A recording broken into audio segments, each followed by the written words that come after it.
mais um programa de estudos bíblicos aqui na Rede Super.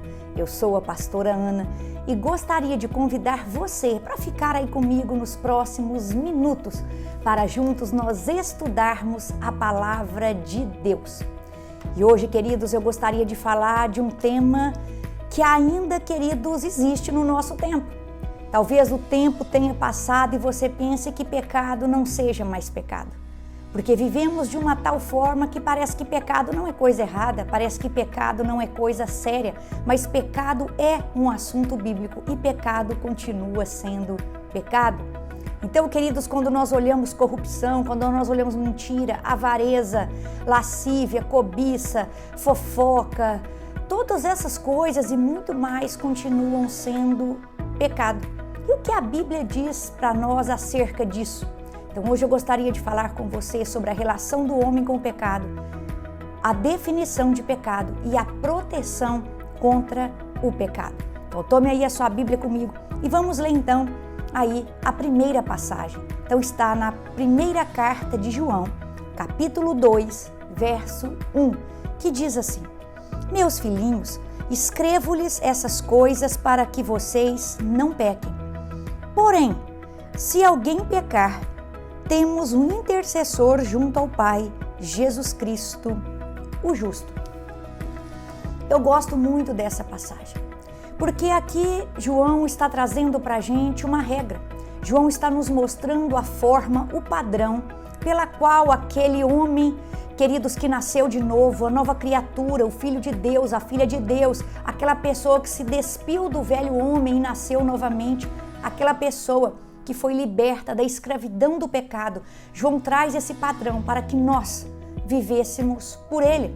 Então o padrão para essas pessoas, o padrão para esse Filho de Deus é não pecar. Então a regra é não pecar, ou seja, é viver sem pecar. O nosso pecado, queridos, ofende a santidade de Deus. O salário do pecado é a morte. O nosso pecado fez separação entre nós e Deus. Então existe uma regra para nós que nascemos de novo e já não somos mais escravos do pecado.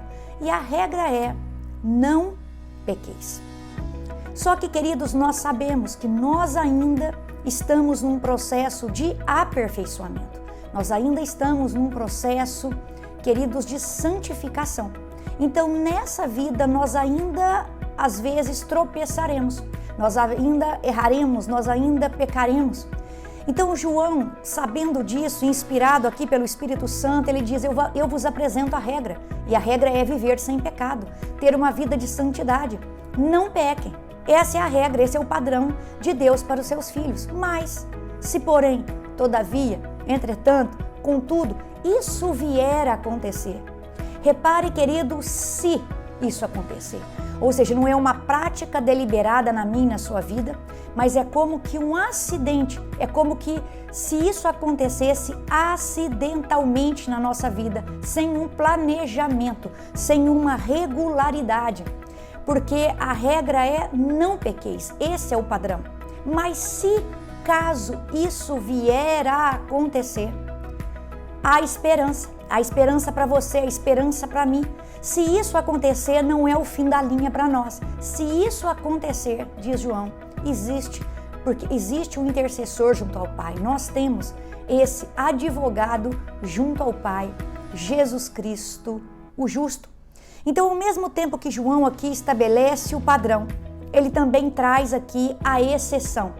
E aí, nessa exceção, se acontecer, queridos, ele traz esse alívio. Se acontecer, aquele que conhece os seus corações, aquele que esquadrinha mente e corações, ele sabe do seu arrependimento verdadeiro e genuíno.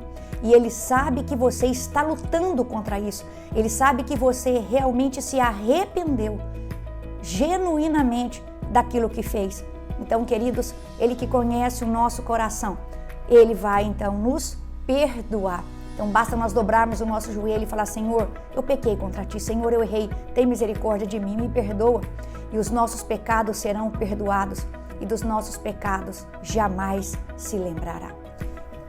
Então eu gosto aqui dessa regra com essa exceção e essa esperança, esse conforto, que se acidentalmente acontecer, nós temos esse advogado, nós temos esse intercessor.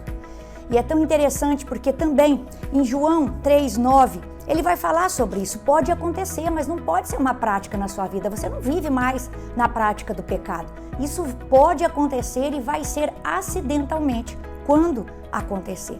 Então pega aí 1 João 3,9. Diz assim: todo aquele que é nascido de Deus não pratica o pecado, porque a semente de Deus permanece nele. Ele não pode estar no pecado, porque é nascido de Deus. Desta forma, sabemos quem são os filhos de Deus e quem são os filhos do diabo. Quem não pratica a justiça não procede de Deus, tampouco quem não ama o seu irmão. Então, queridos, você está vendo aqui João reafirmando essa ideia. Existe uma regra, mas a exceção pode acontecer. Mas essa exceção não pode virar a regra. Ela não pode virar a prática.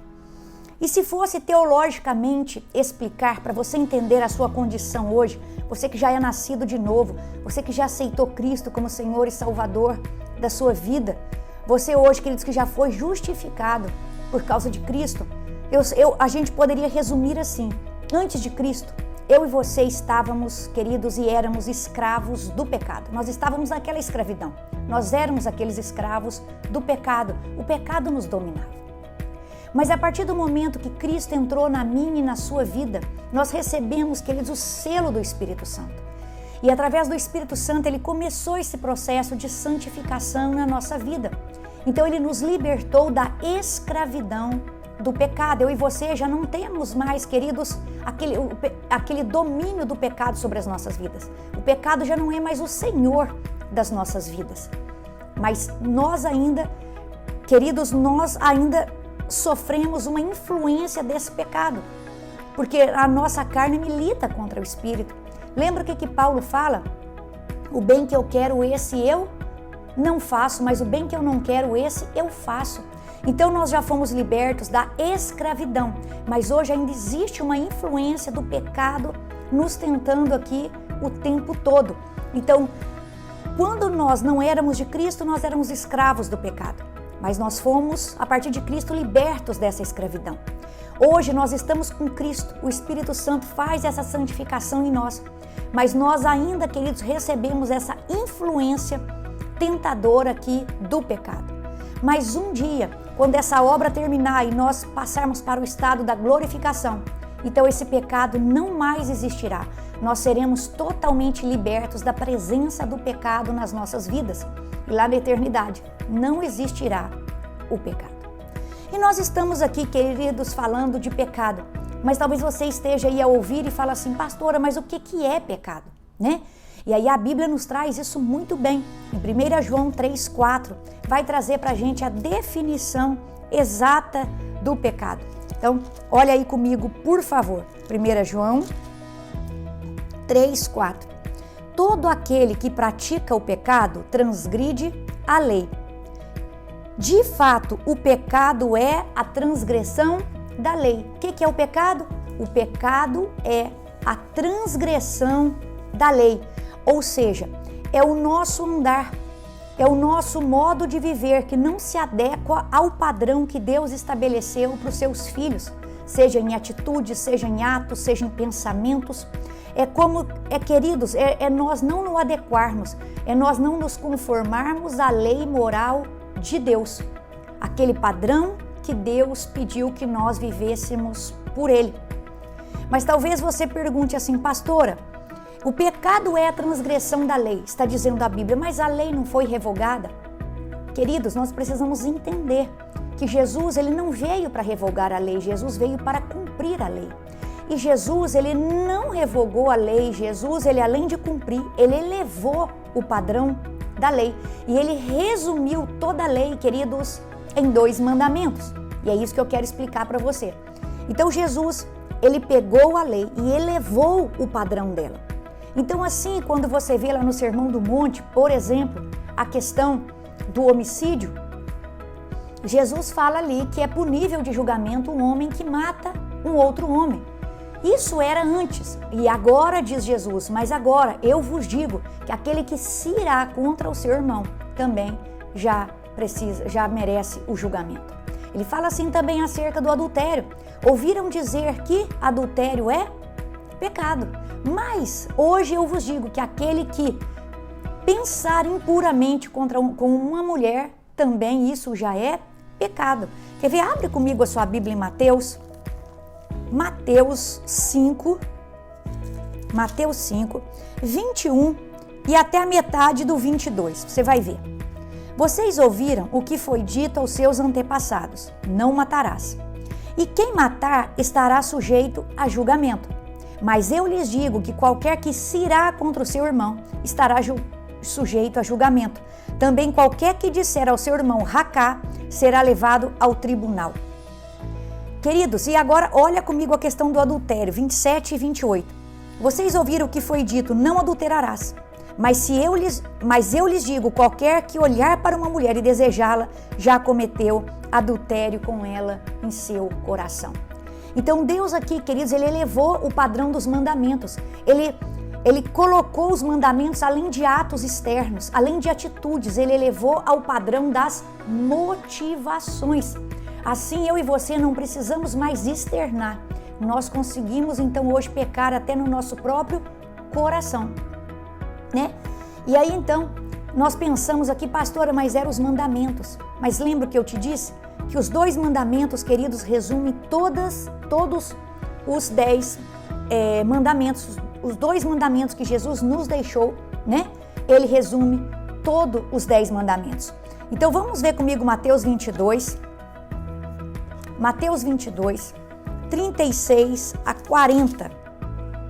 Mateus 22 diz assim: Mestre, qual é o maior mandamento da lei? Presta atenção. Jesus respondeu: ame o Senhor, o seu Deus, de todo o seu coração, de toda a sua alma e de todo o seu entendimento. Este é o primeiro e maior mandamento.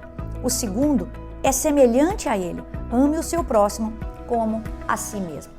Então, repara, queridos, que ele resume, né? E ele termina aqui dizendo: destes 2 mandamentos dependem toda a lei e os profetas.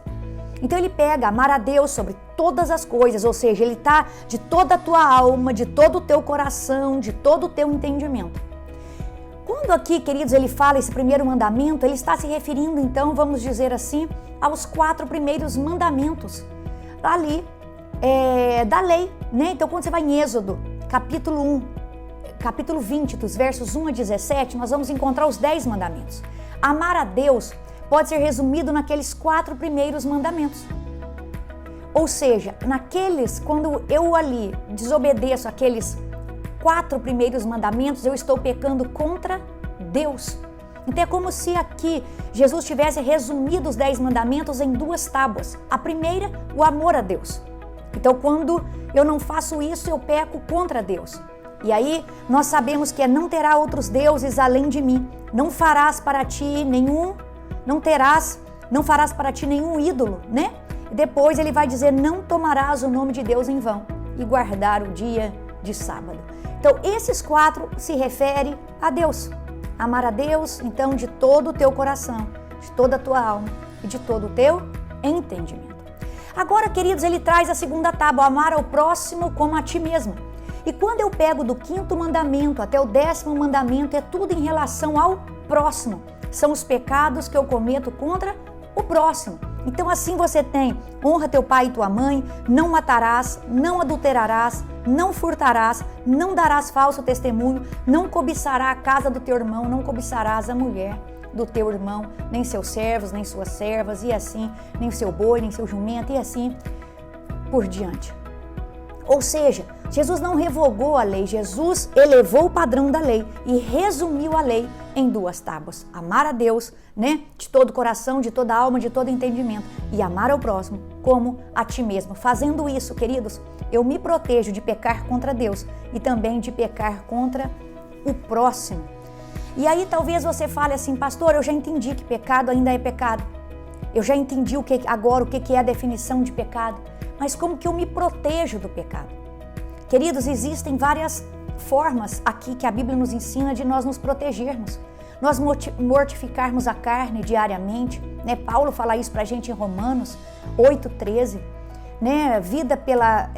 Uma vida pela carne, uma vida pelo Espírito. Aquilo que eu alimento mais, né? Seja a minha carne ou seja o meu espírito, é aquilo que vai vencer. Através da oração, mantendo essa comunhão com o Pai, mantendo essa comunhão com o Espírito Santo. Então a Bíblia nos mostra, queridos, como aqui nós podemos nos proteger contra o pecado. Mas nesse estudo eu quero destacar a palavra de Deus. Quanto mais perto, queridos, nós estamos dessa palavra, essa palavra aqui, queridos, ela funciona pra gente como um espelho. Quanto mais perto eu estou dela, mais ela me confronta, mais ela me coloca no meu lugar, mais ela me mostra quem eu sou. Eu não sou bom, né? Bom só existe um, né? E é o nosso Pai. Queridos, nós aqui diz que não existiu nenhum justo sequer. É até a nossa justiça, a gente pensa que é bonzinho, que faz coisas boas, mas a Bíblia diz que, queridos, até a nossa justiça são como trapos de imundícia. Então nós precisamos entender isso. Quanto mais perto dessa palavra, mais essa palavra me protege. Ela me protege de pecar contra o Senhor, ela me protege de mim mesmo, do meu orgulho, da minha soberba, de eu pensar de mim mais do que eu devo. Então, quanto mais perto dessa palavra, mais protegido eu estarei. Por outro lado, quanto mais longe, queridos, eu estiver desse padrão, quanto mais longe eu estiver dessa verdade, mais eu me aproximo do padrão desse mundo. E o padrão desse mundo não é um padrão para o Filho de Deus. Por quê? Porque esse mundo jaz no maligno. Esse mundo está em trevas, queridos. E nós não andamos segundo o curso desse mundo. Nós andamos na contramão desse mundo. Aqui nós seremos perseguidos, nós seremos odiados por causa do nome de Cristo. Então, quanto mais longe dessa verdade, quanto mais longe desse padrão, mais perto de um padrão mundano. Então é por isso que nós precisamos guardar essa palavra no nosso coração para não pecar contra o Senhor. Olha o que diz o salmista no Salmo 119, 11. Salmo 119, 11. Salmo pequenininho, né, meu irmão? 119, 11. Ó, diz assim o verso 11: guardei no coração a tua palavra para não pecar contra ti. Então guarda, querida, essa palavra no coração, escreve ela aí nas tábuas do teu coração, porque ela será uma proteção para você, queridos, não pecar. Ela vai te frear em muitas situações. Então guarda essa palavra no teu coração. Eu me lembro que quando eu comecei ali o seminário CTMDT, eu segui aquela série de filme Harry Potter, né? E eu lembro de uma aula que a professora disse: olha, não assista isso é bruxaria pura, isso não é bom. E eu seguia sistematicamente cada um, queridos, daqueles filmes e já ficava ali ansiosa para o próximo filme que seria lançado. E quando eu entrei para o seminário, ia ser lançada a última sequência desse filme. E aí quando a professora falou isso, eu fui para o meu quarto e falei: Senhor, se isso não será bom para mim, se isso não for bom para mim, se isso for pecado, tira isso de mim. Queridos, nunca mais eu tive vontade de assistir aquele filme. Eu nunca vi como que terminou. E eu não sei nem o nome daquele último filme. Então é assim, esse pecado que você está lutando, coloque diante do Senhor, porque Ele vai te fortalecer para vencer essa guerra, para vencer essa batalha. Pede a Ele para te dar forças para vencer essa área que você vem lutando e que você não está conseguindo. Ele vai trazer o escape para você. Ele vai te ajudar a vencer diariamente essa luta, essa tentação, a sair desse pecado. Então clame pelo nome dEle, leia a palavra dEle, ore, mantenha comunhão com o Espírito Santo. Mortifique a sua carne diariamente e assim você vai se proteger contra o pecado.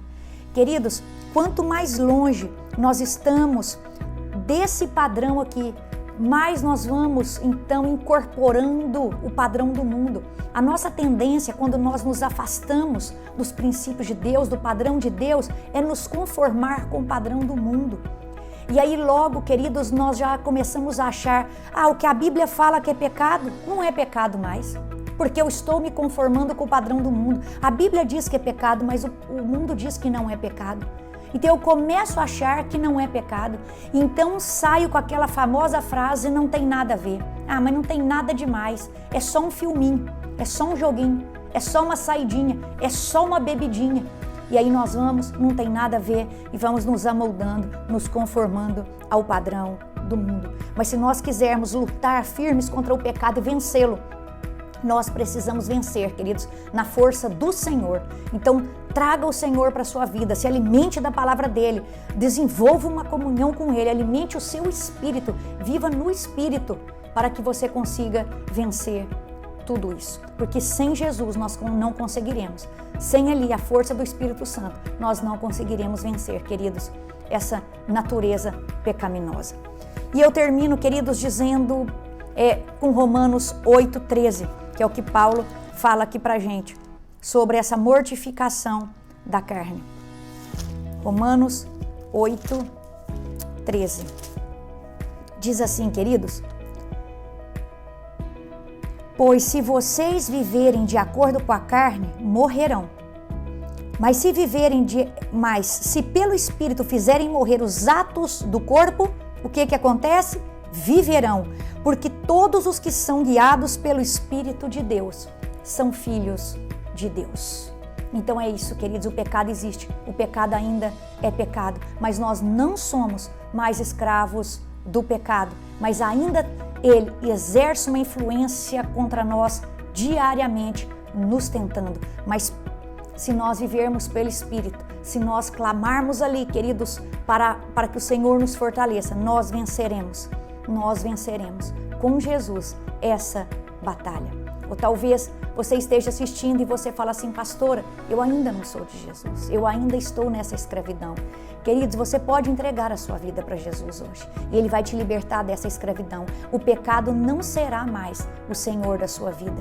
O Senhor te oferece, queridos, uma vida livre desse pecado. O Senhor quer cuidar de você. Entregue a sua vida para Ele. Você que assiste o programa e que ainda não é do Senhor, ligue aí, queridos, para a Igreja Batista da Lagoinha. Alguém vai te atender e você será cuidado ali por um pastor, por um líder que vai te acompanhar nesse processo. Então entregue hoje a sua vida para Jesus e seja livre dessa escravidão, em nome de Jesus. Que o Senhor te abençoe, queridos, e até a semana que vem.